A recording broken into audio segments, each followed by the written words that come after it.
સરદારની અંદર 26 તારીખના રોજ મારે માટે ટાયરના પારસભાઈ પાટીદાર સમાજ યુવા અગ્રણી એમને પણ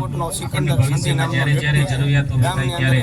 સાથે રહેવાની ગામના 4-5 વેપારીના પૈસા પણ એના આપ્યા સામે મટનની દુકાન છે અવારનવાર જે બાજુનું થતું હોય આવા મહિના પહેલા એક ભાઈને છરીનો ઘા માર્યો હતો હુમલા થતા હોય મારી દુકાનની સામે બનતા હોય ત્યારે ગામ કેટલું સજાગ છે ટાયર નાખવા હતા બાકીમાં અને ટાયર ફરજિયાત નાખી દે મને મારી ઉપર હુમલો કર્યો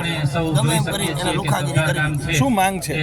અમારી માંગ એટલી છે કે તાત્કાલિક ધોરણે એને પકડી પાડો અને ગામની અંદર ત્યારે આપણે બધા ભેગા રહેશું ને સજા થાવી એની